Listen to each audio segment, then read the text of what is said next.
여러분 안녕하십니까? 여수 MBC 뉴스투데이입니다. 석유화학 산업 침체가 길어지면서 여수 산단의 공장 가동률이 갈수록 줄어들고 있습니다. 기초 원료를 생산하는 여천 NCC도 지속적인 실적 악화로 일부 공장의 가동을 중단하기로 결정했는데요. 문영철 기자입니다. 원유에서 나온 납사를 분해해 에틸렌 등을 주력으로 생산하고 있는 여천 NCC. 회사가 운영하는 공장 3곳 가운데 오는 8일부터 제3공장 가동이 중단됩니다. 계속되는 적자에다 올해 1분기에도 500억 원에 가까운 손실을 기록하는 등 경영 부담이 갈수록 커지자 결국 대규모 감산을 결정한 겁니다.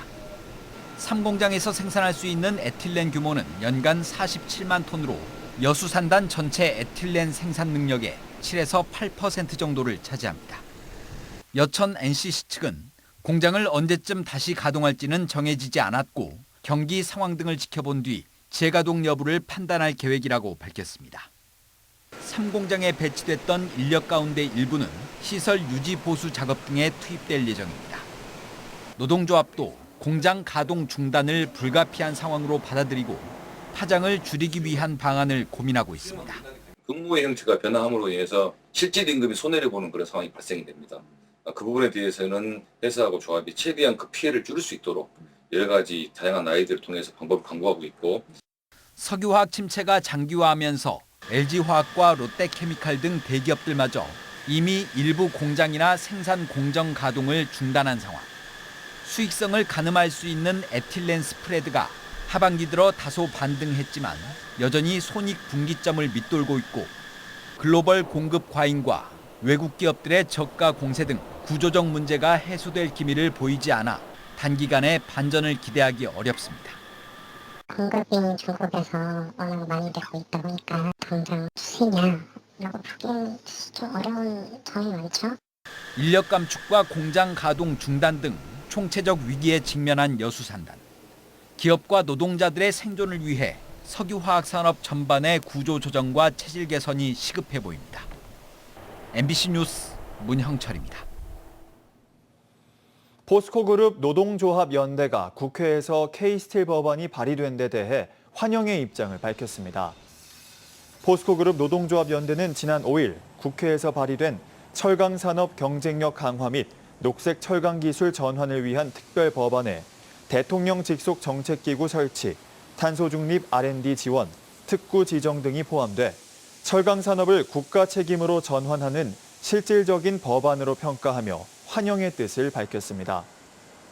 이와 함께 K스틸법이 철강산업의 녹색 전환과 노동자의 생존권 보장으로 이어질 수 있도록 관세 문제 해결을 위한 정부 차원의 외교 노력, 전기세 감면, 수소환원 제철 전환에 대한 실질적인 국가 지원 등을 촉구했습니다. 더불어민주당 정청래 대표는 지명직 최고위원으로 호남 출신 3선인 서삼석 의원을 지명했습니다. 정 대표는 어제 최고위원회의에서 호남의 역사와 정신이 당 운영 전반에 반영될 것이라 기대한다며 이같이 밝혔습니다. 서삼석 최고위원의 임명 절차는 당무위 의결을 거쳐 마무리되며 민주당은 이와 함께 정 대표의 공약 사항인 평당원 최고위원을 선출하기 위한 공모 절차에 들어갈 예정입니다. 전라남도의 올해 상반기 농수산식품 수출액이 4억 1,847만 달러로 지난해 같은 기간보다 5.8% 늘었습니다. 품목별로는 김이 2억 1,371만 달러로 12.1% 늘어 전체 농수산물 수출의 절반 이상을 차지했으며 뒤이어 쌀과 오리털, 전복 등의 순으로 나타났습니다. 국가별로는 일본이 21.6%로 가장 높았고 중국, 미국 순으로 조사됐으며 베트남과 태국, 인도네시아 등도 김과 오리털, 주류 수출이 크게 늘었습니다. 요즘 거리 곳곳에서 부정선거, 대선 무효 등이 적힌 정당 현수막 많이 보셨을 텐데요. 내용에 불편함을 느끼는 시민들이 늘고 철거 민원이 폭주하고 있지만 지자체는 조치가 어렵다는 입장입니다. 유민호 기자입니다. 오거리에 걸린 현수막입니다. 한국 언론은 사실을 전하지 않는다. 6.3대선은 무효라는 문구도 보입니다. 부정선거 주범을 수배한다며 한중 양정상의 얼굴을 합성한 현수막도 걸렸습니다. 시민들은 보기 불편하다는 반응입니다.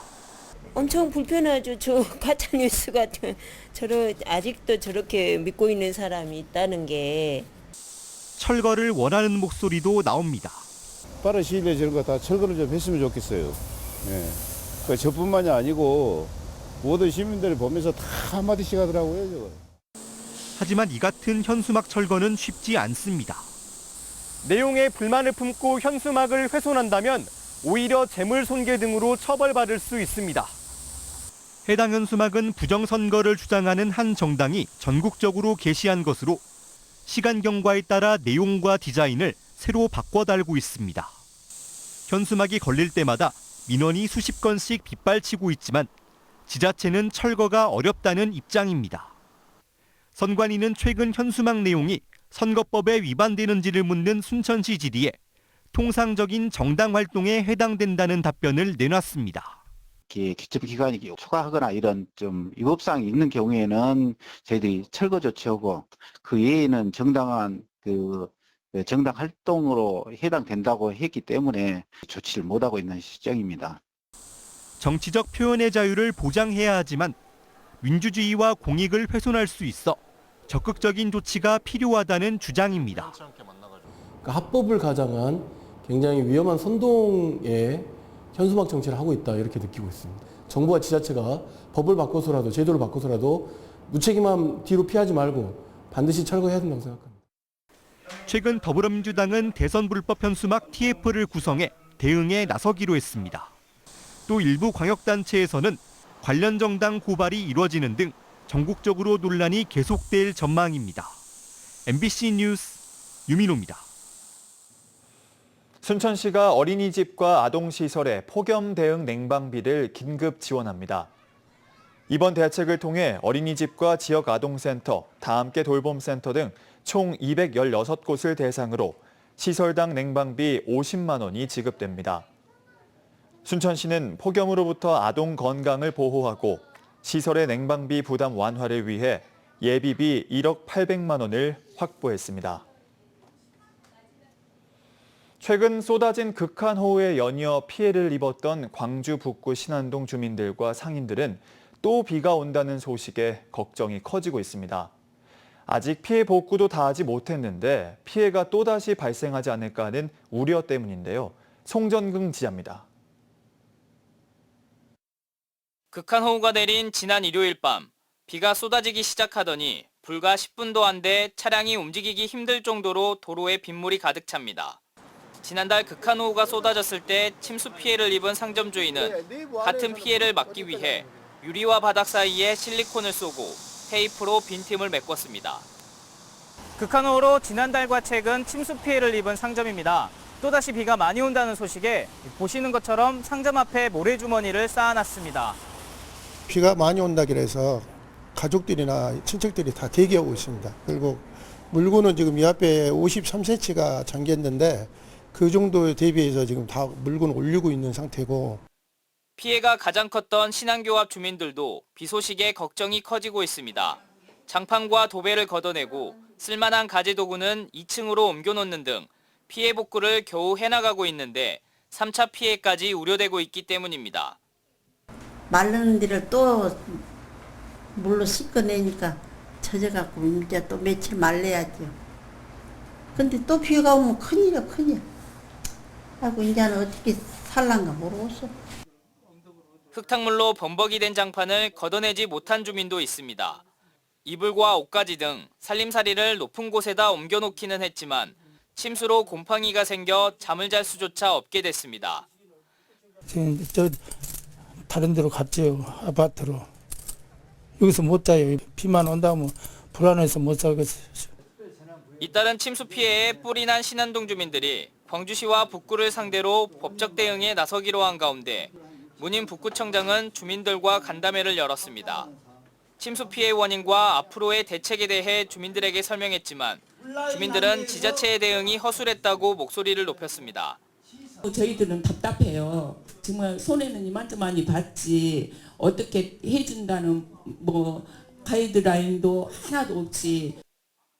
한편 광주 북구와 광산구 어령동이 2차 특별재난지역으로 선포됨에 따라 피해 복구 추가 지원과 세제 지원 등 실질적인 지원이 본격화될 것으로 보입니다. MBC 뉴스 송정근입니다. 여수 지역 민생회복 소비 쿠폰 지급률이 90%를 넘어섰습니다. 여수시는 지난 5일까지 전체 지급 대상자의 92.2%에 해당하는 24만 3천여 명에게 473억여 원의 쿠폰을 지급했다고 밝혔습니다. 지급 수단별로는 신용체크카드 충전이 전체 50.7%로 가장 많은 비율을 차지했고 선불카드 24%, 종이형 상품권 18.4% 등의 순이었습니다. 여수시는 종이형 상품권의 부정 유통 사례가 발생하고 있다며 사용 내역 추적이 가능한 모바일 카드형 상품권을 사용해 줄 것을 권장하고 있습니다. 광양시가 전통시장에서 국산 농축산물을 구매하면 온누리 상품권으로 환급해주는 행사를 진행해 호응을 얻고 있습니다. 광양시는 농축산식품부 주관으로 추진하고 있는 2025년 여름휴가철 전통시장 농축산물 할인 지원 환급 행사를 중마시장에서 시작한 지 이틀 만에 700여만 원의 온누리 상품권이 환급되는 성과를 기록하고 있다고 밝혔습니다. 특히 시는 이번 행사가 현금과 카드, 온누리 상품권은 물론 민생회복 소비 쿠폰으로 결제한 경우에도 환급이 가능해 참여율이 더욱 높아지고 있다고 덧붙였습니다. 목포 갓바위 문화타운에 온 가족이 즐길 수 있는 전남 최초의 스포츠형 실내 테마파크가 문을 열었습니다. 특히 어린이와 청소년을 위한 실내 체험 공간으로 주목받고 있는데요. 문현철 기자입니다. 암벽을 타고 로프를 건너고 트럼플린 위를 마음껏 뛰어오릅니다. 스포츠형 실내 체험 시설이 목포시 영해동 갓바위 문화타운 중심에 새롭게 들어섰습니다. 플레이파크라는 이름의 이 공간은 목포시가 70억 원을 들여 조성하고 민간에 위탁해 오는 8일 정식 개장합니다. 실내 면적은 농구장 4개를 합친 1,600여 제곱미터로 전남 최대 수준입니다. 트램폴린과 수직 슬라이드, 공중 모험 시설 등 7개 테마 14종의 이색 체험놀이 시설을 갖췄습니다. 갓바위 문화타운은 미술관과 공연장, 문화예술회관 등 다양한 시설이 몰려있지만 대부분 관람과 전시 위주입니다. 가족끼리, 친구끼리 안전하게 뛰어놀고 즐기는 공간은 사실상 전무했습니다. 우리 목포는 전시나 공연 시설이 많지만 청소년이나 아이들이 직접 몸을 이용해서 활동할 수 있는 시설은 부족했습니다. 그래서 일상적으로 아이들이 즐기며 이용할 수 있는 시설을 만들고자 했습니다. 플레이파크는 놀이와 신체 활동이 결합된 체험형 여가 공간으로 온 가족이 함께 즐길 수 있는 새로운 문화 콘텐츠로 주목받고 있습니다.